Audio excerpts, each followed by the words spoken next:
We can get better. Feels like a lot like settling. Okay. Yep. You don't want to hear me sing. You don't want to hear me sing. That is one of my favorite songs. I don't know about you, but it makes me want to get up and dance. So, if you've never heard of it, head on over to Spotify. The band is called Ripe, Ripe, and the song is called Settling. So, there's just something about this guy's voice and the beat of it. Every time it comes on, I want to dance. In fact, this morning it came on when I was on the treadmill and about broke my neck because I am not one of those great videos you see where people can dance to a beat on a treadmill. That's not me. But you know what's funny, and I'm going to probably age myself right now. It reminds me of a song by Paul Simon. Anybody else? The one every time it comes on, it's a Call Me Al. I think that's what it is. Or I Am Al by Paul Simon. Do y'all know what I'm talking about? You younger crowd probably have no idea, but there's just something about the beat. It reminds me of that song, and I really love it. But we're not talking about my music taste today, nor are we going to talk about my unsettling singing voice. That is not a blessing the Lord gave me. But what I love about this song by Ripe is that they really hit the nail on the head when you listen to the lyrics. And often when I talk with people, they come to me absolutely miserable, y'all, in the relationships, whether they're the intimate ones or not. So I'm talking about with children, with parents, with their boss, but especially with the intimate ones, I see, obviously high levels of emotionality.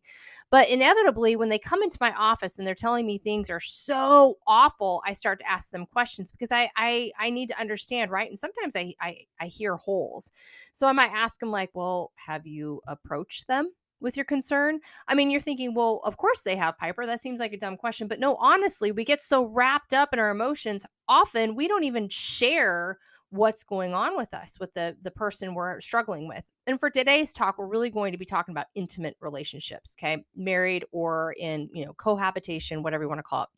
So then I might ask them, okay, well, do they know what you're facing outside of your relationship? So sometimes I'll have men come in and they'll do some work with me and they are at wits end at work. Their boss is just riding them like a rented mule. They're just not handling stress. Things are tight at home. The kids are getting along. And so he's withdrawing. And I'll say to him, well, have you explained to your wife what's going on? Have you had a dialogue? Oh, no. Or sometimes I'll ask them, have you told them how that makes you feel? Like, if somebody responds in the way that they're responding, have you taken a breath and say, "Hey, that really hurts, and I'd love to find time to talk with you more about this." But often, again, we're so highly emotional when we get into these relationships. The answer is no, no, and no to all of my questions because our brain just shuts down. And too often in our relationships, we get absolutely burned out on the constant fighting. Anybody else? Anybody else recognize that they're in the same fight over and over and over again? And then some of my couples that come in, they're settled. I mean, y'all, they walk in my office. One person's on one end of the couch, the other person's on the other end of the couch, and it is very cold in my office. And I have a cute office. I make it very warm. But you can feel there is a void between them. And so oftentimes we all fall into this dance of sorts where one partner may nag someone, the other might withdraw. That's pretty typical that I see, men and women. Or we might see where one screams and demeans and the other one absolutely freezes. And so what happens is they're stuck on this hamster wheel effect that takes place, and everyone just sits doing the same thing over and over and over again. And it didn't Einstein say it the best when he said insanity is doing the same thing over and over and expecting a different result? So why do we do that in our relationships? I don't know. I once read that when we do that, it's like being in a free fall and we don't even remember how to pull the zip cord to save our life, or in this case, your relationship. You're on this hamster wheel or this free fall. The emotions are going so high that your brain turns off and it's like, pull the zip cord, you're going to break your neck, pull the zip cord, but we can't. So when I work with couples and individuals, I have two base foundations that I always start with. Always start with. So the first is I work on a brain body connection, and that's something that we'll discuss in another podcast. It's hard to kind of do in a podcast. I'm trying to figure out how to do that, but it's really bringing in polyvagal activation or theory and vagal activation, all of these things. I really start off when people come to my office, whether it's individual or in couples, saying to them, okay, we've got to get you attuned to your physical body because most of us, we don't have it. And in fact, next week, I'll be doing a short demonstration of some vagal activation with a local group here in North Georgia, because this really is key. This is really key is that when we're flooded or we're highly emotional, we're not going to get anywhere in a relationship. So always, always, always, I start, this is my base foundation with every single person that comes in my office. We start with let's work on the brain body connection and really help you to slow the response, the reactivity. And then the second part that I always go into with individuals and couples is asking about attachment stylings. And then from there, it's just we build, right? Then we go into my CBT, which if you've been listening to me for a while, this is my love. I love CBT, cognitive behavioral therapy. Essentially, your emotions and behaviors are all attached to your thinking. But nobody's going to be able to think about their thinking if they can't engage their parasympathetic response or that brain body connection that calms us down, or if they don't understand this attachment styling. And I'll explain that to you. So that's kind of my base foundation. And I bring in all kinds of other tools. Whatever my clients need, I'm going to do that. So today, though, I really want to take a close look at attachment theory and stylings because, again, this is so key with all of my work. And frankly, it's been key in my life to really allow me to see relational patterns and behaviors. So what I try to do, or what I want to try to do today is help you to understand your unique styling and understanding that this creates an unconscious drive to attach a curtain way, a way in relationships. So I'll get there. I know you're like, well, what is it, Piper?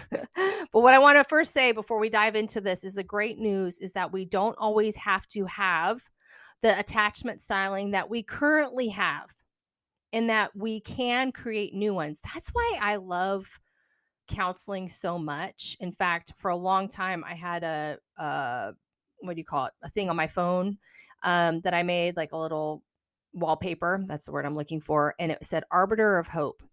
That's why I love counseling because really you come to us, you're broken, you're in crisis, you're fearful, all of those things. But I'm telling you, if you're a good therapist, the first thing that we do for all of our clients is we hold the space for hope. When you're not able to hold the space, man, we hold it for you. And I am telling you, I have seen people heal their attachment stylings and live an abundant life in their relationships. Okay. So let's do a basic overview of attachment theory. So it was originally created by John Bowlby. He studied as a psychoanalyst, so think Freud. But Bowlby, back in the day, he was raised by a very affluent family. He was shipped off to boarding school. He had no relationship with the parents, and I imagine he was feeling a little like, okay, do mom and dad love me, or are they just shipping me off, right? So rather than follow the line of psychoanalytic theory, which is really driven on, hidden sexual desires and competing forces within the id, ego, superego, all of that, all the stuff that Freud kind of came up with. He said, you know what?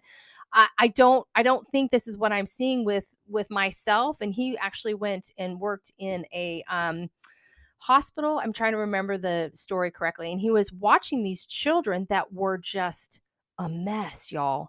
They had been abandoned by their parents and they had been given food and shelter. I mean, they're in this special home, but they were a mess. What we hear now, failure to thrive. And he's saying, okay, well, these kids have been given everything. I don't think Freud has it right. There's something else going on. So he really started studying these kids that had been abandoned by their parents and, watching them. Some would fight with such anger and rage, and then some would just completely withdraw. And so eventually, what he learned from all his study, and again, this is a quick synopsis. I really suggest you read about him. It's fascinating stuff. But eventually, what he learned is that all human beings begin to understand how to attach to people, so how to relate to people in their earliest years of living. And what he learned is that relational attachment, or that way they relationally work together, or cope, it isn't based on the basic needs that were given to them, like food, water, shelter. If we think about Abraham Maslow's pyramid, the very bottom is, hey, you've got to have the basic needs, which, yes, absolutely, we need to have those things. But what Bowlby found out, it is not that. That in fact, what it is, when people are denied, children are denied love and comfort, regardless if they're fed and clothed and they're in a home, that they are so insecure and they create a different styling. I often tell my clients, and I can't remember where I heard this analogy of explaining it. I don't know if it was a professor. I can't remember. So whoever it is, if you're listening, I apologize. Thank you. I love it. I tell my clients all the time. But how I explain to my clients is that when we discover our attachment stylings, first and foremost, we're not blaming parents. Now, you could have some really awful parents. Okay. So we can blame them all day long. Or we just have parents that, hey, they did the best they can, right? But really, how I explain it to them is that imagine your parents are the hardware store. Okay. That's your parents.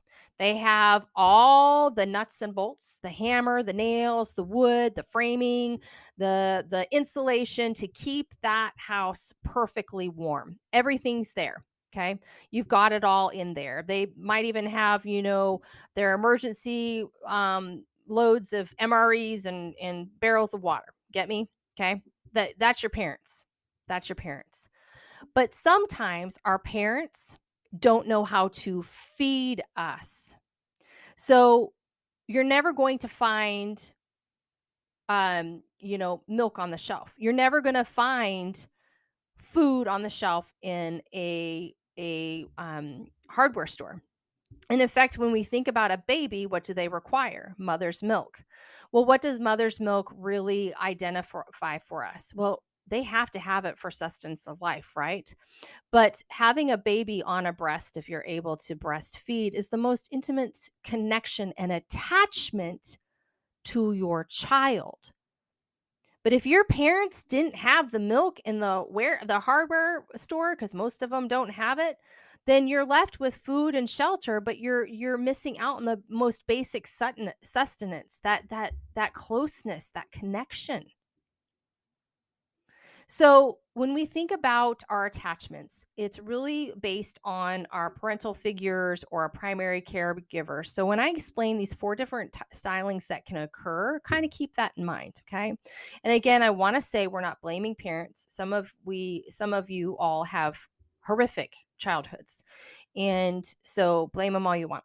Blame them all you want. But what I want you to hear when I'm sharing this with you is that this does not have to be a verdict for the rest of your life. You can become securely attached. So here's the stylings. This is what happens when we create these relational patterns or relationships with our primary caregivers or our parents. Okay. So there is the first styling, which is called secure attachment. So this comes from a healthy relationship with the primary caregiver, and they show the child that they're loved and cherished. And they also can show the child appropriate relationship boundaries. So child might get in trouble, but child knows, yes, I might get grounded, but they still love and cherish me. Okay.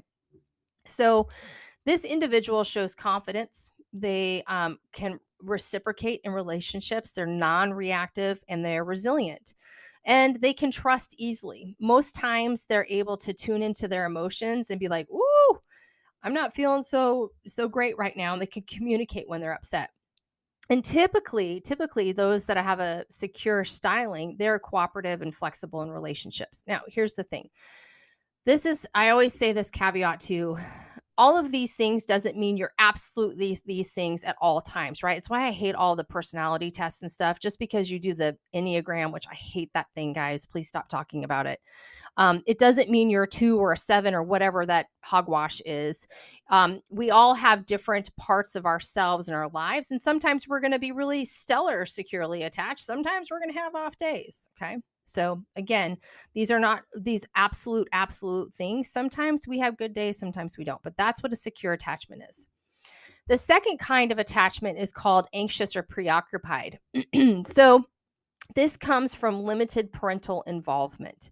The child usually shows major distress when the parent leaves, and there's like a constant craving for relationships. But also, with that constant craving for a relationship, there's also a real struggle with trust. Like, can I trust that they're going to stick around? So, these individuals are typically highly emotional. They have very sensitive nervous systems. So, they physically, logically, they are going to feel massive anxiety before they can even put a name to it. Does that make sense? They struggle to communicate directly. They're people pleasers. And they tend to act out when they're triggered with their attachment person, whether it's in their marriage or, boyfriend, girlfriend, or whatever. And so that looks like jealousy, and they constantly need reassurance. Okay. So that's anxious, preoccupied attachment. So the third styling is called avoidant attachment. Okay. And so this happens when the attachment figures, so mom, dad, whatever it is, were very abusive or neglectful. Okay. So these people, they don't really have a parental preference, whereas like an anxious attachment might be anxiously attached to mom or dad, something like that. Whereas avoidance are like, whatever. They're extraordinarily independent, very independent, and they typically minimize others' feelings and needs. They just like, yep, get over it. You're fine. Buck up, camper. Get along. Go, come on. That's what they are. And they actually prefer a casual relationship. They really have a hard time with commitment. So you're going to see this oftentimes with people that are fairly promiscuous. There's some really wonderful research on both avoidant and anxious stylings and how that shows in promiscuity, and it leads to a lot of pain. It really does. But there's some really interesting research that's coming out about our stylings and sex, because sex really is that most intimate bringing together.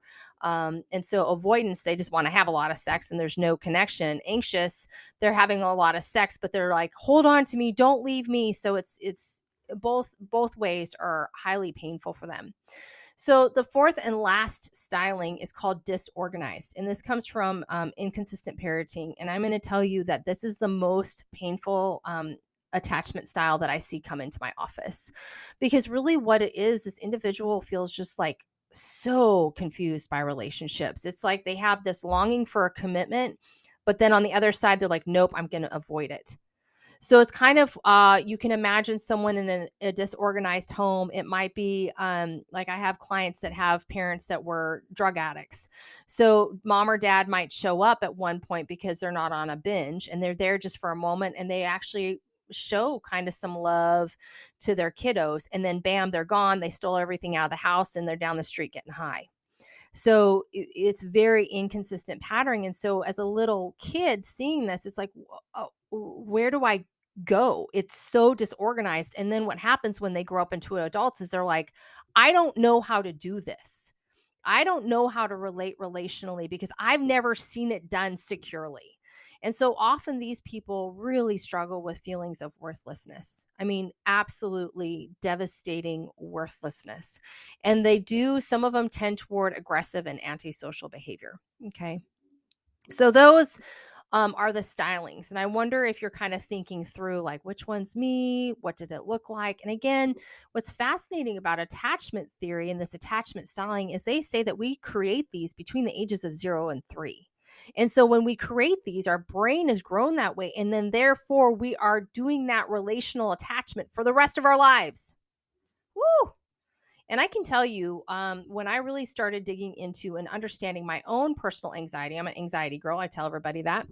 But when I started really digging into my anxious attachment, what I started doing is looking at different characteristics of myself and who I was attracting.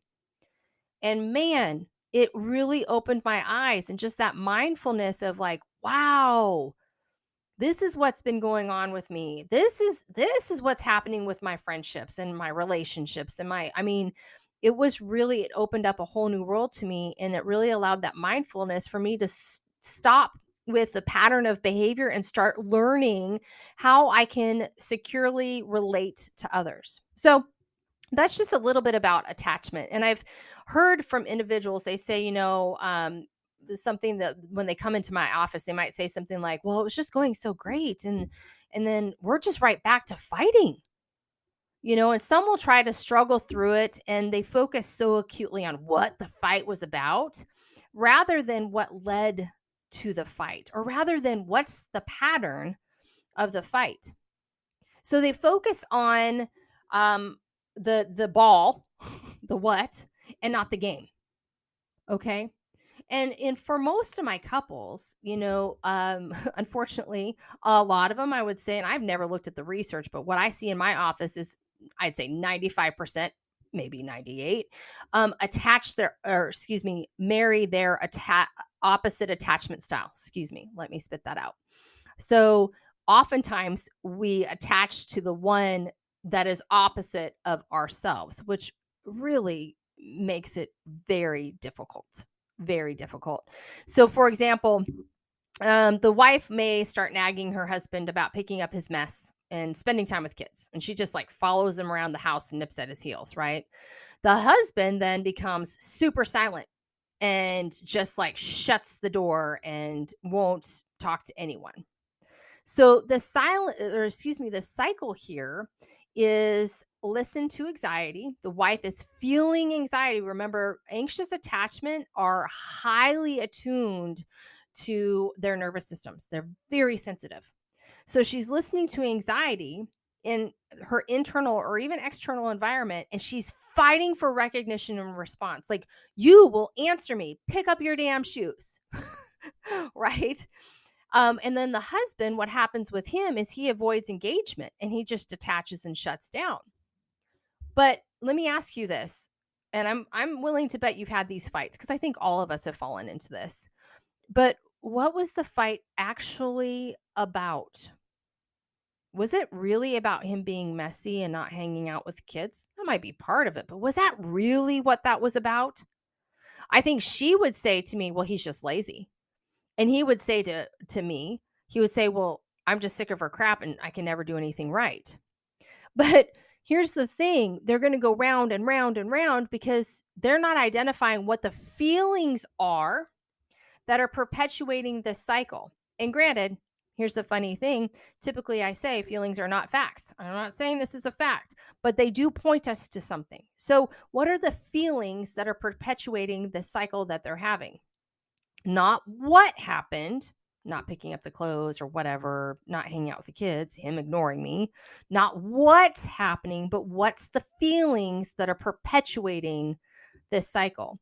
So what John Bowlby says when it comes to attachment theory is that when individuals feel a threat to their security in their relationship, where they feel uncertain or vulnerable in their world, okay, so this can be perceived threat or a negative shift, and it can be taking place in their external environment. So husband loses job. He loses the job and wife is like, woo, super anxious, right? That's our external environment. Or it can be internal, y'all. It doesn't matter if it's true or imaginary. Do you hear me on that? When we feel a threat to our security, it does not matter if it's real or if it's imagined. It's a perception of the threat. That's the feeling that's perpetuating the cycle. So here's another example. Imagine, say, a 3-year-old little girl who has an anxious attachment styling. So what we know from that is that she just wasn't sure what mom was going to feel about her. She just parental involvement was limited, right? So she just felt anxious about everything.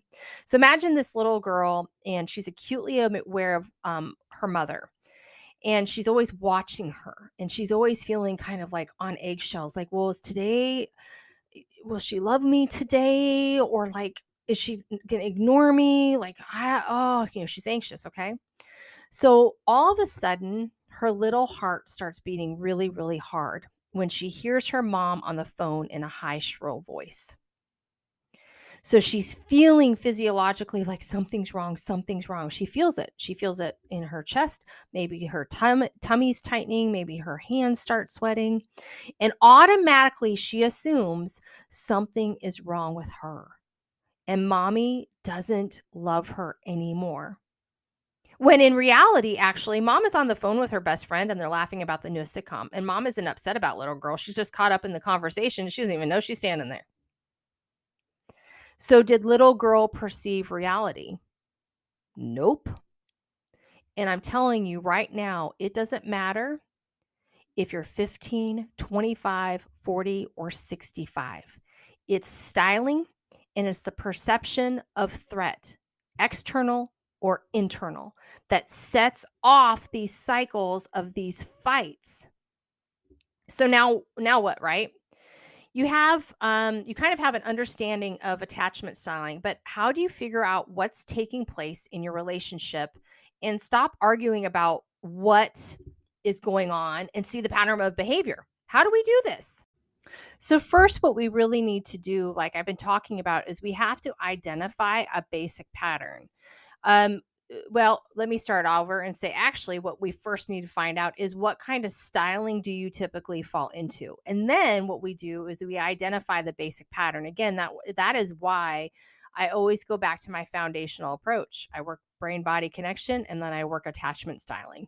It is integral to my work with clients, both individual basis and in couples therapy. So you identify the basic pattern. So most couples that come into my office, they either fall into demand withdrawal or criticize and defend. And this is something that's been identified by marriage researchers, counseling therapists, psychotherapists.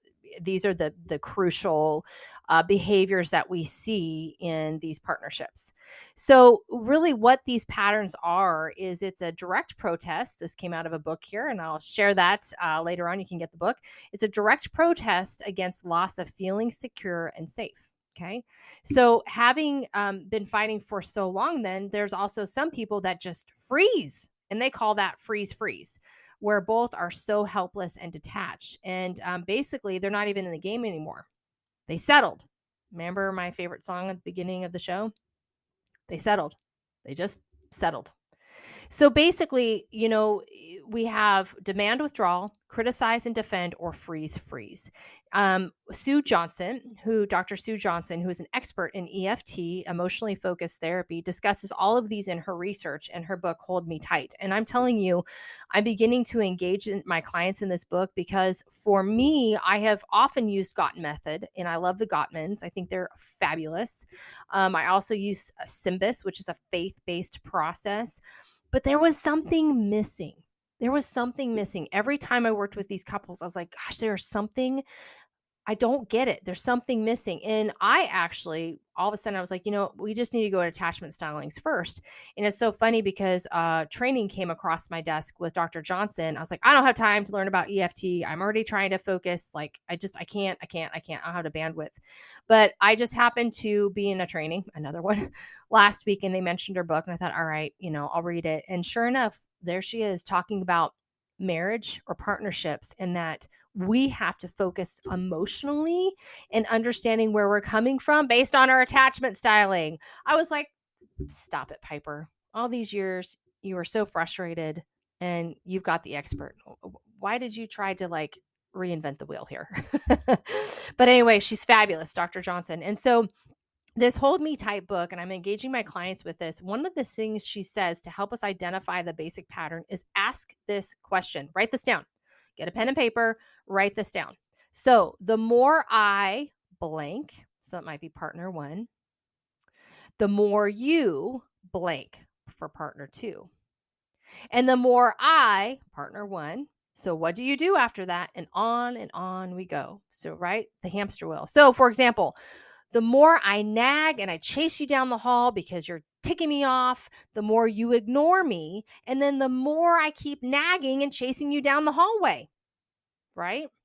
Or the more you criticize me, the more I'm coming to my defense and saying, no, I don't do this. And then the more you're like, see, that's all you do, the more you criticize, and on we go. And here is the scariest one. The more I hear you criticize and defend, the more I freeze you out. And the more I freeze you out, the more you freeze me out. And then what? So this is a really great way for you to sit down and identify your pattern and the root of it. What is it? And again, going back to what Dr. Bowlby says, it is a disconnection in your attachment, whether it's perceived or not, right? It's a threat. You're feeling a threat. It does not have to be real. You are feeling threatened. I mean, it can be down to, here's the funny story. I am of an age where I am walking into perimenopause. Y'all, this is not fun. It is absolutely miserable. And one of the things that's happening with perimenopause, and I won't give you all the biology, I've read everything now, but there's a drop in estrogen and progesterone. And so I'm acting like a crazy person. So I'm not only feeling like emotionally insecure, like, why am I acting so just like unregulated? I've also noticed a huge difference with my body. And so I've really been struggling with it. I previously was quite heavy, and I've worked really hard in the last decade to lose all the weight. And then I've maintained weight for years and years and years, all of these things. And all of a sudden I'm like, what just happened? Like, I blinked my eyes and there's all this weight and my butt's bigger. I mean, it was really disconcerting. So my internal environment, I felt so insecure because what's going on? I'm like, to my husband, I'm feeling this way. This is not good. And he responded with, babe, I think you're really beautiful and gorgeous. In my mind, I'm hearing he just says that because he loves you. So I'm perceiving a break in our secure attachment. I'm perceiving that there's a threat. Does it have to do with anything in reality? Absolutely not. It has to do with these crazy lack of hormones, and I'm just being irrational. But it felt like a threat. And so then I became even more anxious with him. And it's just like, well, but this is what's going on. And it was not good. It was not good. So that's kind of my example of, you have to identify the patterns, but you also have to identify, it doesn't have to be real. It can be perceived. It can be a perceived internal threat. Okay. So all that to be said, a great way for you to identify the basic pattern is the more I, partner one, you fill that out. The more you, partner two, fill it out. And then the more I, partner one, fill it out. And then you're going on and on and on. That's the pattern of behavior that you really want to identify. So far, we've learned about attachment stylings, and now you're hearing about how to uncover the game that's being played, or the pattern, so you don't settle, so you don't keep settling. The Gottmans, which they're the wonderful marriage experts, and they also tell us that the worst place you can be is in settling, that the detached void that is so dangerous to be in a relationship. I remember I was working with a couple, and he was really fighting, and she was done. I mean, done. And we fought together. We did all the stuff we needed to do. And ultimately, I just had to say to him, what are we doing? What are we doing? And pretty much it was like, yeah, I want to divorce him. And he's like, I don't want to. It was ugly, y'all. But she was so detached. She settled. She's like, I'm out. She was in the freeze. It was sad. It was really sad. So, the Gottmans warn us that that's a bad place to be, but all hope is not lost. Okay. Now, my podcast would be hours long if I continue this conversation. Yes, I'm going to leave you with a cliffhanger. But what I can tell you is that the fight that you seem to be having over and over and over again, and everything you do has to do with your styling and a pattern. Now, we bring other things into that too, trauma histories, all of that. But at the basis, I really, truly believe our stylings and these patterns we fall into, that keeps us on this hamster wheel. And if we don't say no to it and we don't identify it, we're just going to keep doing this thing over and over, and you're going to keep hurting. And here's the other thing too. When I say to clients, what's the problem? Remember, what's the problem? Well, he does this, she does that. They're always pointing the finger at the partner. Right now, often it's you. Okay. You need to find your styling, period, and become aware of your styling, and then understand your partner's styling. So that's part of the process of identifying the pattern. You've got to see the game, not the ball. Okay. And you can ask for help. I hear all the time, well, we've tried counseling, it doesn't work. Or I don't trust counselors, or I know the problem, it's not me. Okay. But if we are stuck in a cycle of demand withdrawal or criticize and demand, and we've learned that it's based in reality or perception, maybe giving it another go with a renewed approach will be what you need to learn and heal your relationships. And plus, I can tell you from my personal experience, I was highly anxiously attached when I met my husband. Oh, my poor husband. Our first years, y'all, woo, they were tough. Tough as in, should we have even been married? But we really worked to identify our pattern. We saw help, and we worked to break free of that pattern, and we committed to working through it and not settling. And here's the great news. I am securely attached now, which is pretty awesome. Now, it doesn't mean I'm not anxious at times. It happens. But ultimately, I have created a secure attachment. And the wonderful thing about working on this is that then you can go into other relationships in your life with confidence, and you're resilient in life. It really is this thing that just overshadows our whole life. So, a renewed approach, maybe that's what you need. Today, I'm securely attached, which has made an enormous difference in my life. And I believe you can be too.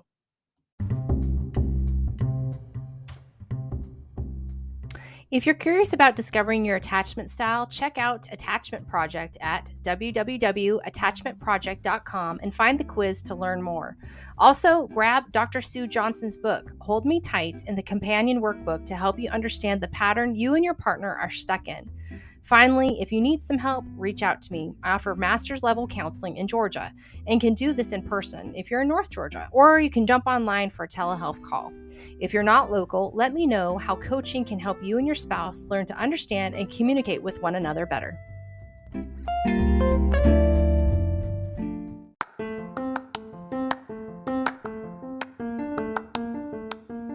That brings us to the end of this episode. Thanks so much for joining me. I hope you learned some things that will equip you to continue in rebuilding the ruins of your life.